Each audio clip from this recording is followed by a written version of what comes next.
I know what you're thinking. No way. No child becomes that heartless out of nowhere. Trust me, I used to believe the same thing. For 63 years, I held on to a simple truth.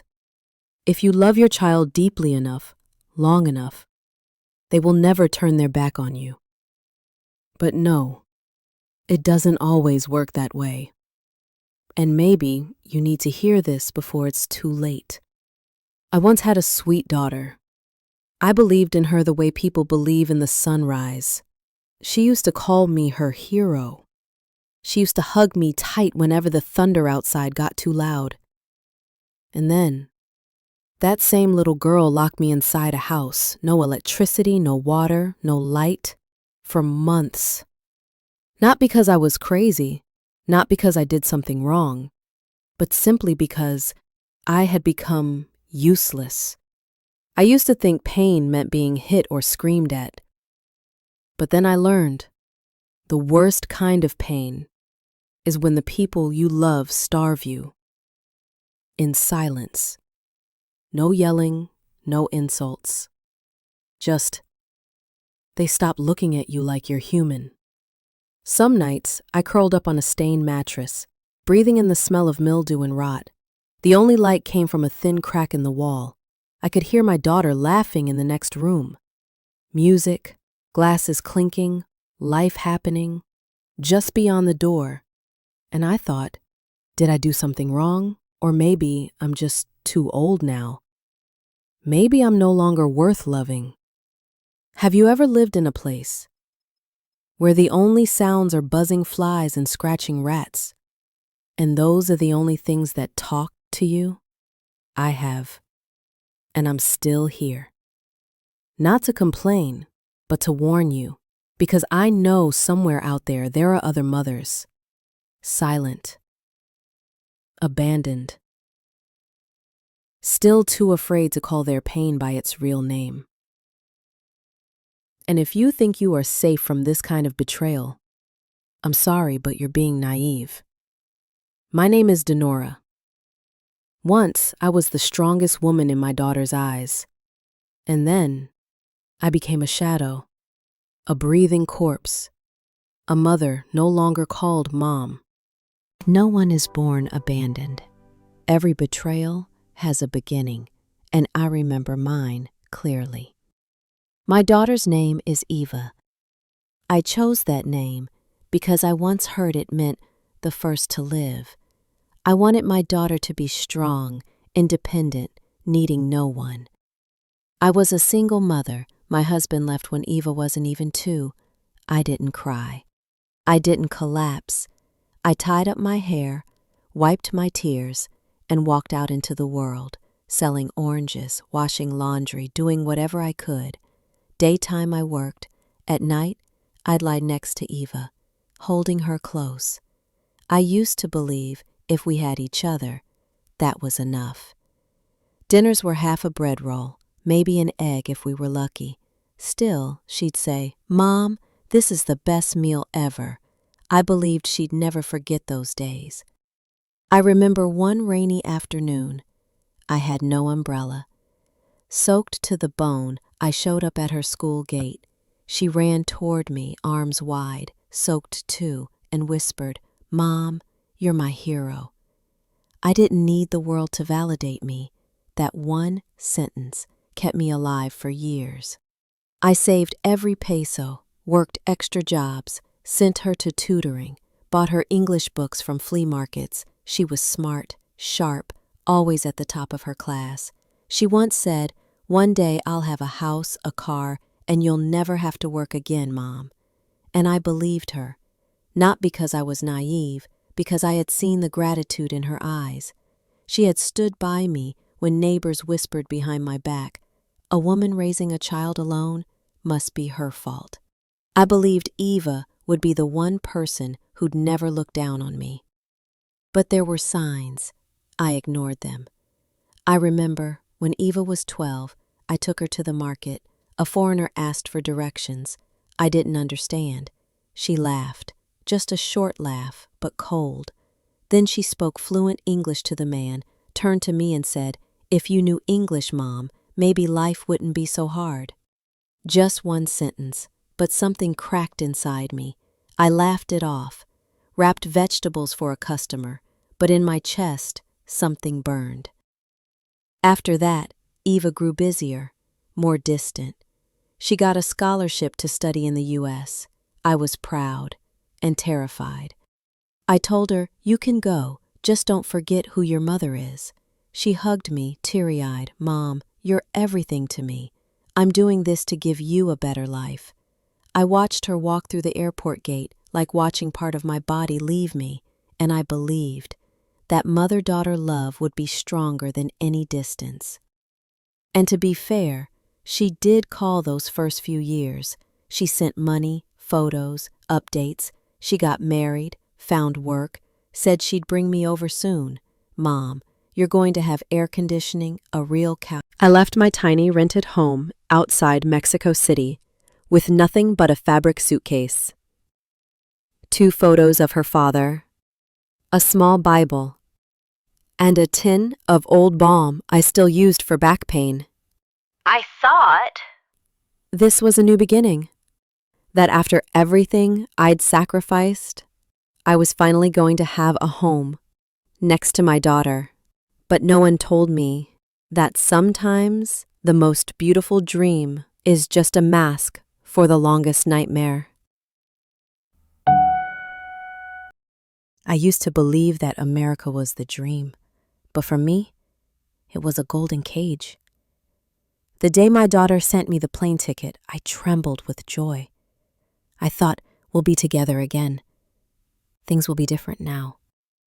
I packed my old fabric suitcase. Inside, I placed her father's wedding photo, a sweater she'd knitted when she was 12, and a handkerchief embroidered with the words, "Mom, I love you forever." When the plane landed, I searched the crowd for her face. There she was, glowing, elegant in a sleek dress suit. She ran to hug me. I cried, not from exhaustion, but from hope. The first day in her new house, she gave me a tour. "Look, Mom, 3 bedrooms, electric stove, automatic washer, fridge full of food." It felt like a dream. That night she said, "Mommy, come eat with us." She was beaming. Her husband nodded, though he seemed distant. I didn't mind. American men aren't always expressive. But then, things started to shift. Meals for 3 became meals for 2. "Mom, eat first. Chad has a meeting." I found myself eating alone at a wide table, staring at cold cuts, watery soup, salads that felt like punishment. One day I asked, "Why don't you speak Spanish anymore?" She smiled without looking up. "You should get used to English, Mom." Soon English filled the house, laughter, whispers, but never for me. Then one day she said, "Mom, could you help us by staying home and watching the house? Hiring someone is too expensive here. Just don't open for strangers." I nodded. I didn't want to be a burden. But from that day on, I barely stepped outside. No one forbid me, but no one invited me either. No one yelled, but no one asked how I was doing. I cleaned the kitchen, swept the floors, folded their clothes, but with every passing day I felt smaller. I used to feel invisible in society, but I never imagined the day would come when I was invisible inside my own family. I'll never forget that day. That morning I heard shouting outside my room. Loud. Eva's voice sharp, strained. Her husband slamming furniture, swearing in English. I didn't understand the words, but every syllable stabbed through the air like knives.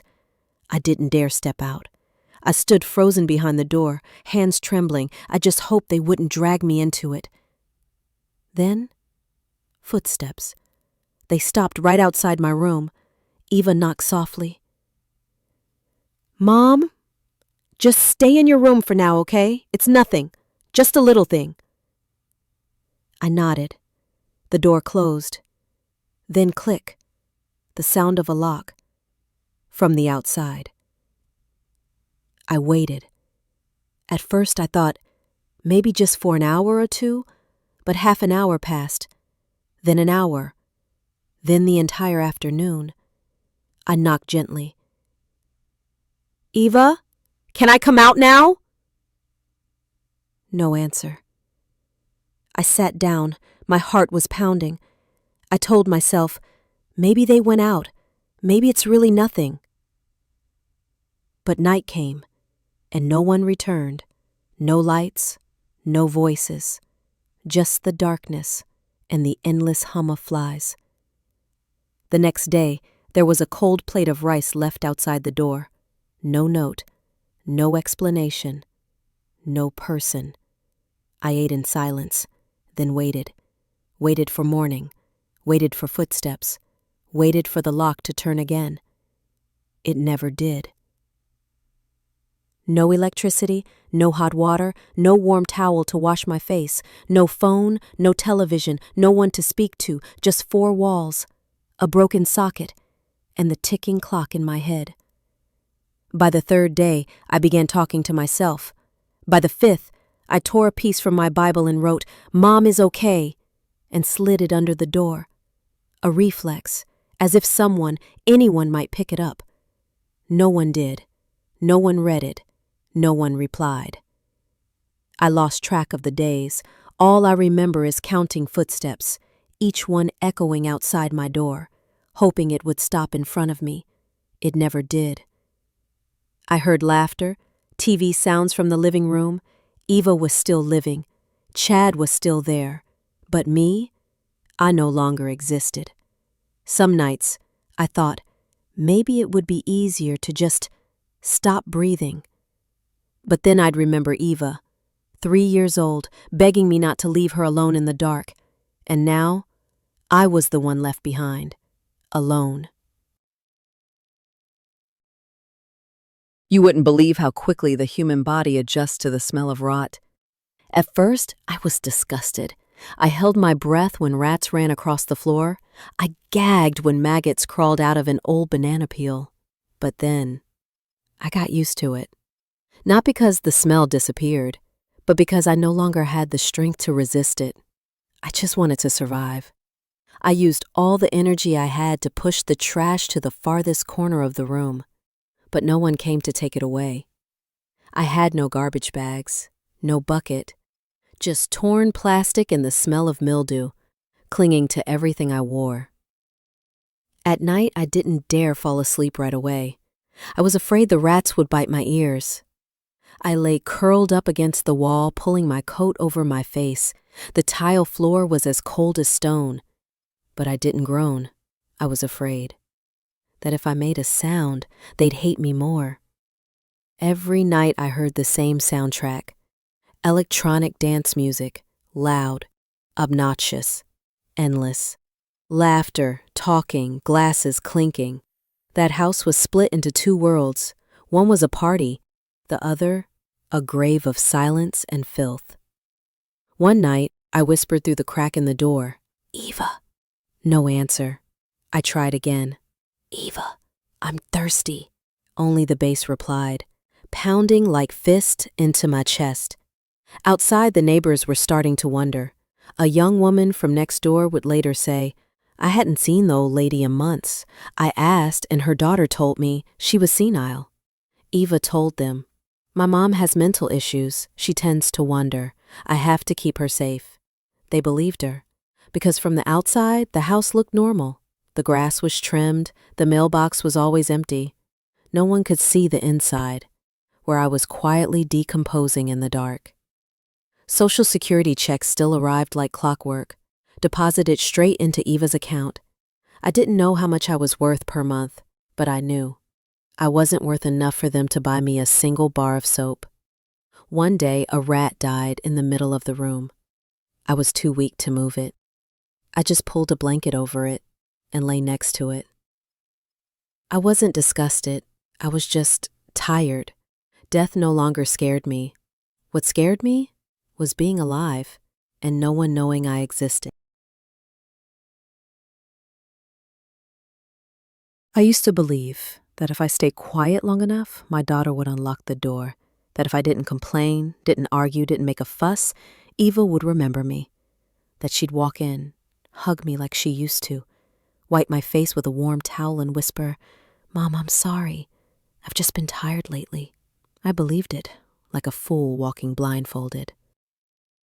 But then, One afternoon, sunlight poured through a crack in the window, stinging my eyes. For the first time in days, I approached that filthy glass pane. The sunset outside was shockingly beautiful, gold, orange, lavender, like an oil painting. I reached out and touched the cold, dust-covered window, and without thinking, I wrote 3 letters, H-E-L-P, slowly, gently, with trembling fingers. I didn't know who would see it. I didn't know if anyone would care, but something inside me broke open. I didn't want to be silent anymore. That night, I didn't hear music, but I heard the front door slam, an engine starting. They must have gone out. I sat by the window and waited, eyes fixed on the narrow alley outside, where a flickering streetlight buzzed over abandoned children's bikes. Then I saw him, a little boy, maybe 10, wearing a backpack, walking past. He looked up. His eyes met mine through the glass. I froze. Didn't know if I should wave or hide. He stared at the word help I'd written. Then he ran. I stayed frozen, half hoping, half terrified. The next morning, bang! Loud knocking, voices, urgent shouting in English, pounding like thunder. I shook with fear. Is anyone in there? Police! The door burst open. Light flooded in like fire into my eyes. I curled into myself, covered my face. A woman's voice cried out, "She's here! Oh my God!" They rushed in, at least 3 of them. I saw uniforms, heard radios crackling, smelt the sharp, clean scent of soap, and I cried. Not from pain, but because, for the first time in so long, someone was calling me by name, like I was still human. I don't know what finally brought them. The boy, the neighbor, or maybe someone finally asked the right question. All I remember was the pounding on the door. Strong, sharp, like life itself was trying to wake me from a sleep too long. "Police! Is anyone inside?" I shook like a leaf. I didn't know if it was real or just the last dream before dying. Then, the door burst open. Light flooded in like a tidal wave. I covered my face by instinct. My eyes hadn't seen that much brightness in months. I couldn't see clearly, but I could hear. Urgent voices, crackling radios, fast footsteps on dirty tiles. A woman rushed toward me, wrapping a blanket around my shoulders, like she was wrapping up the part of me that I had long forgotten was human. "I need an ambulance, now! She's severely dehydrated, likely malnourished." I didn't even know if I qualified as a person, but in that moment, for the first time in forever, someone touched me like I still existed. In the ambulance, lying on a stretcher, I stared up at the ceiling. Blank white, flashing lights, figures moved around me, speaking words I didn't understand.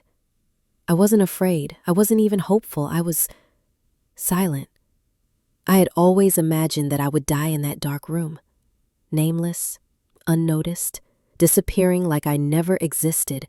But now, the light had returned, and for the first time, I remembered I had a name. The courtroom was cold that day, not from the air conditioning, but because no one dared to look at anyone. I sat in the witness chair. My hands trembled slightly, but my face was calm. No tears, no anger. Eva sat below, in the defendant's seat. She wore a white blouse, her hair neatly tied back. She looked like the honor student she once was. Except now, she didn't look up. She couldn't. The lawyer asked me many things. Were you abused? How long were you kept in those conditions?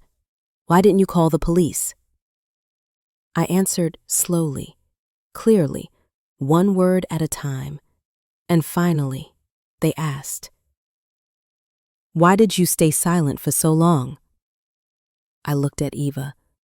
She still stared at the floor, and I said, "Because I believed if I stayed quiet long enough, she would come back, hug me like she did when she was little." The whole room fell silent. I didn't say it to make anyone cry. I just wanted them to understand. Not everyone who's abandoned is weak. Sometimes the strongest people are the ones who endure quietly because they love too much. The judge read the verdict. Eva was found guilty of elder neglect and financial abuse. She cried, but said nothing. On the way out, someone asked me, "Do you hate your daughter?" I answered, "No, I just don't wait for her anymore." They say, after trauma, you have two choices. Let it consume you, or walk through it, soul intact. I chose to live, but not the kind of living that just endures. After I was rescued, I spent over a week in the hospital. My body was so weak, the doctor said, just a few more days, and she wouldn't have made it. I wasn't shocked. I'd been close to death before. The difference this time? I wasn't alone. A nonprofit that helps abandoned elders reached out. They gave me a place to stay, a personal nurse, and a beginner English class. For the first time in my life, I learned the word worth. They told me, "Dinora, you still have so much to give." I didn't believe them, but they believed for me. I began telling my story, mine, to others, other elders who'd been left behind, abused, forgotten like trash. At first, my voice trembled, but every time someone looked at me with tears in their eyes, I felt useful again. I became a speaker at local community centers. One day, I spoke to over 200 people. After a talk, an old woman came up to me and whispered, "Because of your story, I finally told my son I feel hurt." I'm no hero. I'm just a surviving mother. And sometimes, survival is its own kind of victory. 1 year later, I got a letter from prison. Eva. She wrote, "Mom, I don't expect you to forgive me. I just hope you know I was wrong. Every night in jail, I hear your footsteps echoing in my head. I know I killed a part of myself when I locked you away. If you never reply, I understand. But if you can, let me know you're still alive." I read the letter 3 times. No tears, just silence. The next day, I wrote back. Not a long response, just one line. "I forgive you, but I won't go back to being a shadow. I no longer wait to be embraced. I no longer need approval from someone who once erased me. I forgave her, not because she deserved it, but because I deserved to move forward without carrying that weight."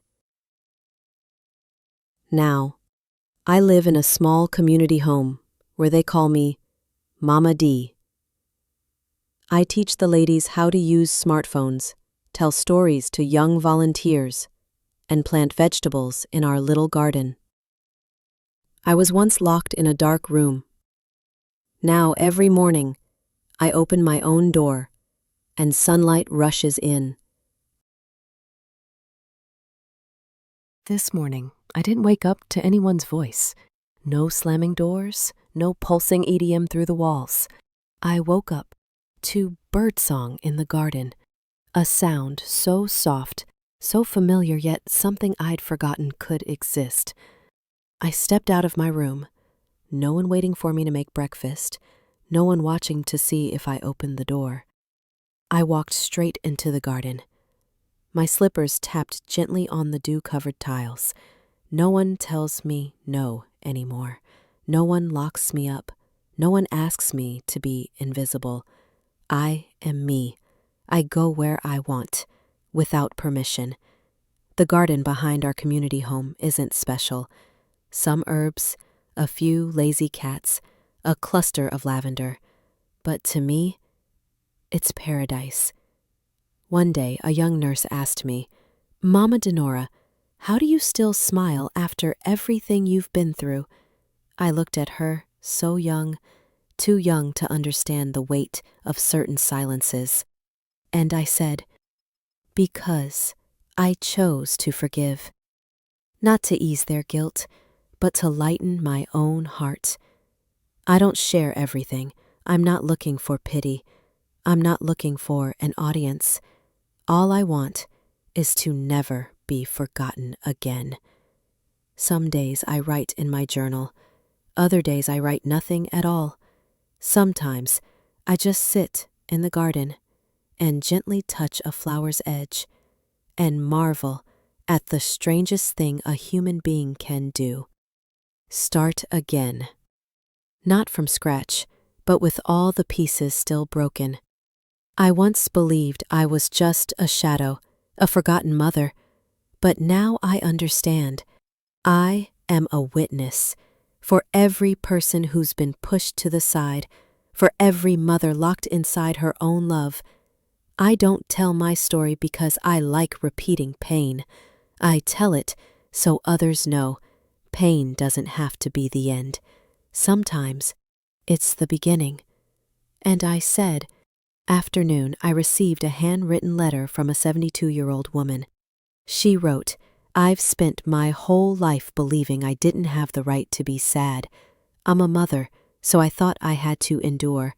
But hearing your story gave me permission to feel, to speak. Thank you for giving me a mirror. I read that letter while sipping tea. For the first time in years, I cried. Not out of hurt, but out of the quiet joy of knowing my life mattered. This evening, the breeze moved through my silver hair. I walked slowly through the garden, fingertips brushing across leaf and stem. I no longer need anyone to hold me. I no longer wait for a text. I don't even expect Eva to come back. If she does, I will smile. If she doesn't, I will still go on. I no longer need a beautiful ending. I just want a life that wasn't forgotten. And you know what? Love without boundaries isn't always love. Sometimes it's just sacrifice. And not all sacrifice is sacred. Love without boundaries is not love. It's sacrifice. And not all sacrifice is holy.